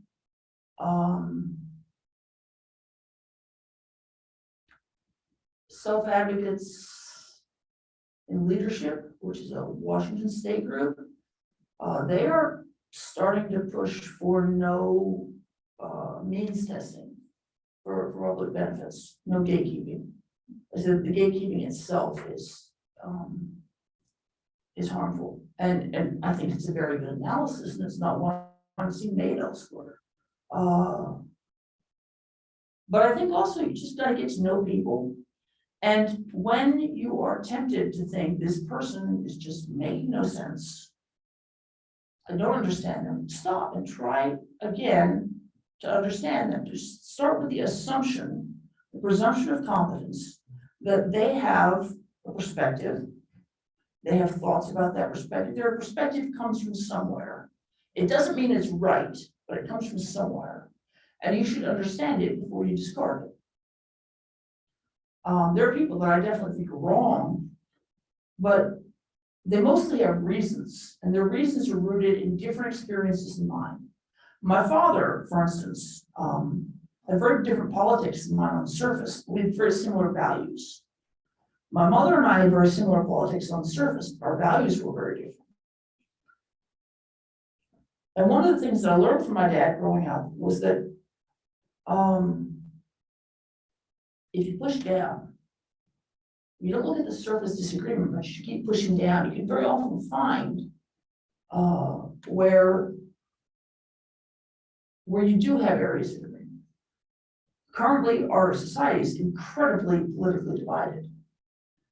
But except for, a few people, Joseph Mercola, for instance, whatever, that I think are trying to benefit themselves at the cost of other people, most of the people with whom I have the deepest disagreements,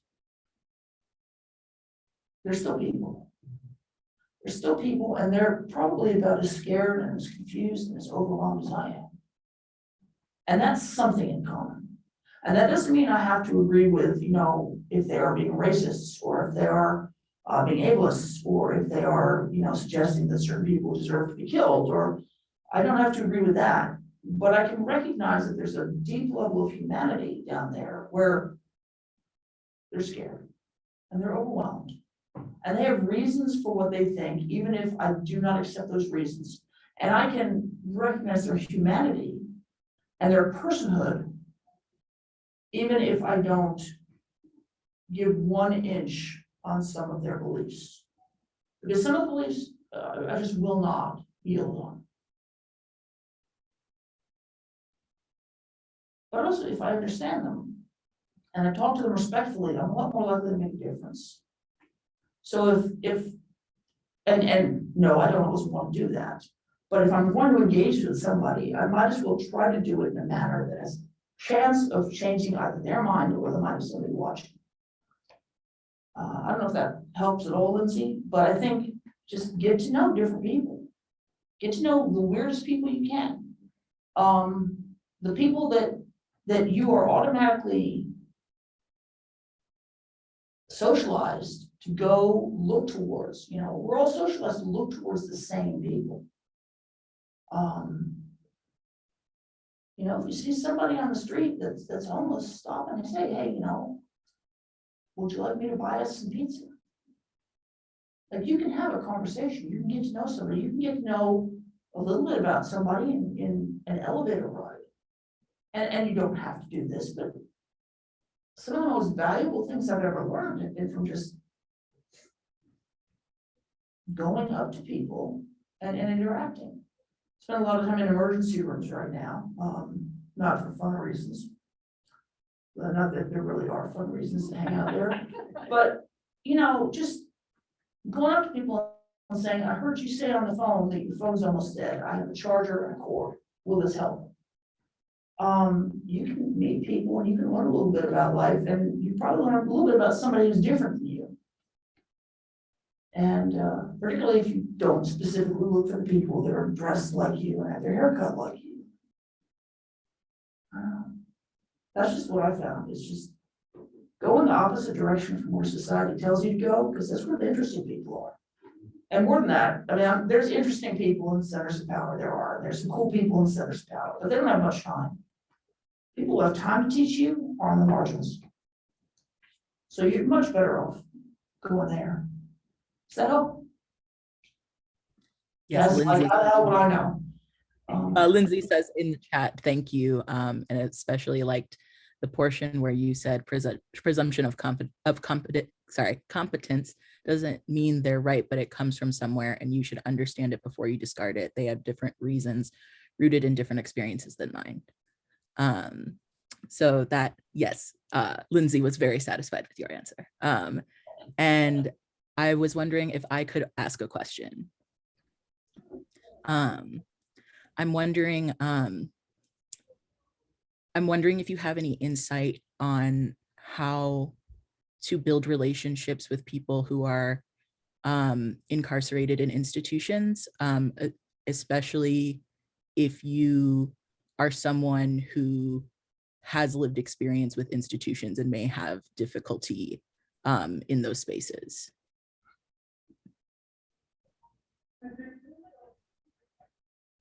I mean, that is hard. One possibility is to get a different role, a role that protects you.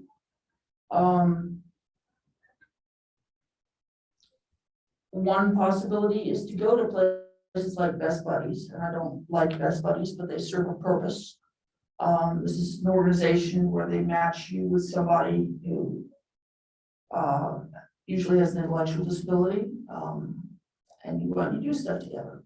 And for many people, this is the only chance that they get to go out into the community, just without tons of staff and everybody around them. So these things serve a purpose. It can be very hard to get into some of the dicier institutions.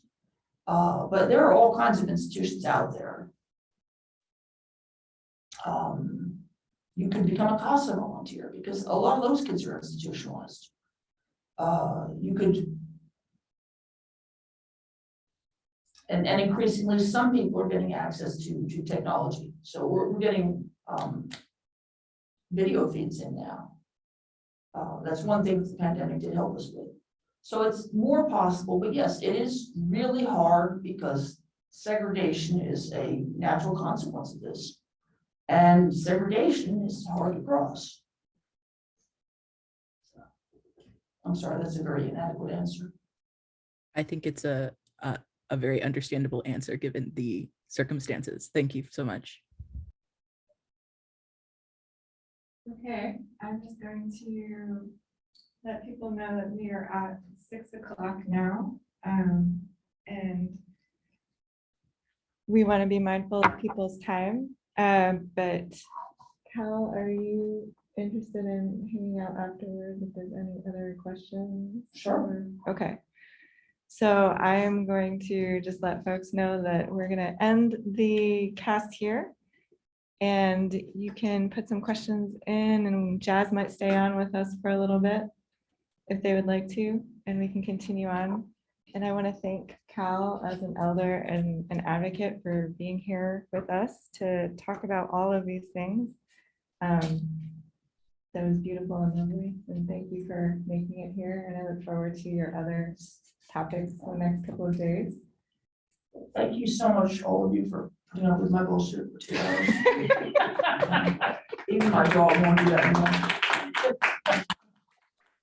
And I want to give a really big thank you as well to our interpreters and captioners. Thank you so much. Yes, thank you. And we do have plenty of tacos, so everybody in the room, please take some for tonight and tomorrow, and maybe for your people at home too. I have to go pick up kids, but I will see you on Thursday, and I'll be on the call tomorrow as well. Okay, thank you so much. Oh, of course, like, It's so good to meet you. it's so good to, again, faces with names, and of course, like, I'm not gonna miss this for the world. And this definitely means getting trapped in a metro station. Yeah. Hey, and if you do, I won't be able to help you figure that out, but at least you'll have somebody to process See, I've it. invited him to come to Chicago and get trapped in a metro station, because that's what I'm good at. But we figured it out, and it was good to go from there. So again, I'll be on tomorrow, and I'll see you on Thursday. Okay, so I had a few things. Thank you so much for this. lined This is up awesome. in my Yeah, I'm notes so, as thank you I for was like connecting back. Oh, of course. You of probably course. Like, noticed this mean, because that- I was that, sitting right in front of. Hello, friends. I think interpreters and captioners, y'all are good. Thank you so much. For anyone left in the room, yeah, y'all are good to go. But if you have any questions, please feel free to message me.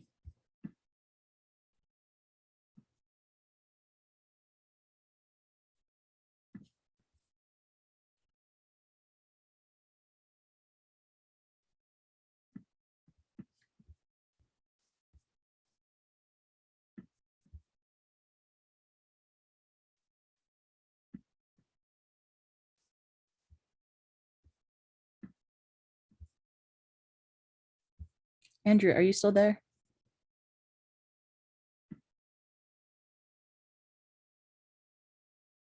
Professor Dell'Antonio.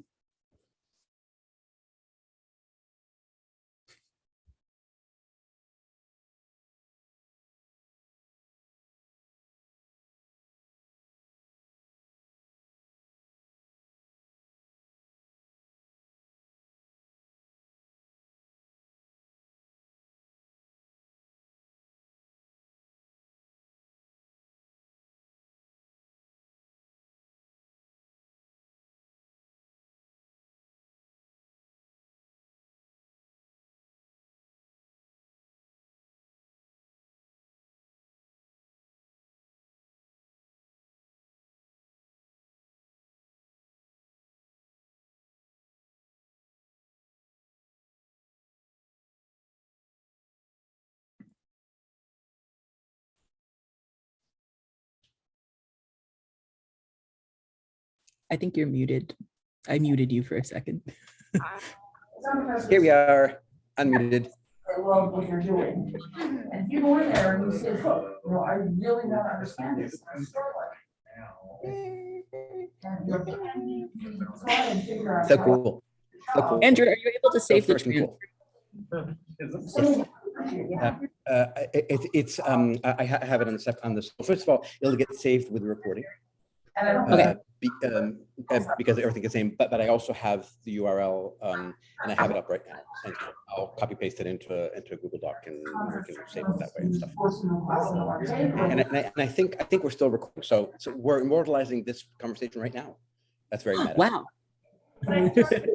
Yeah. So anyway, yeah, because I turned on the cloud recording and right here at the bottom of my screen it says Paul stop recording, which means to me it's still recording.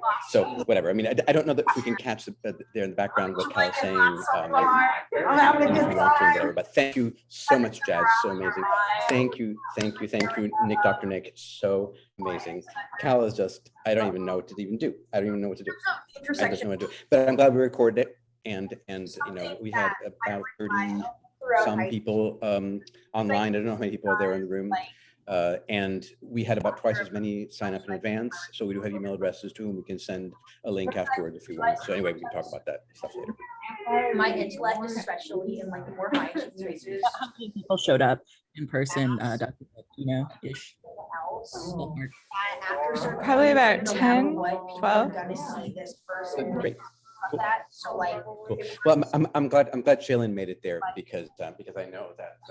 like on outside and having more disorganized speech and disorganized behavior ways that people can notice, like how fast is that all gonna like collapse? Mary needed dish number 2 of dinner. And she the spoon. Everything else that I. Anyway, I'm glad Shaylin was there because I know 2 of them had been wanting to be in person for a while, and I'm glad that he's also made the connection with you all. So yay. Personality and like effects that I had. And I think Jazz, you have control over recording and non-recording. Definitely I yeah, can't recording off. less accepted by my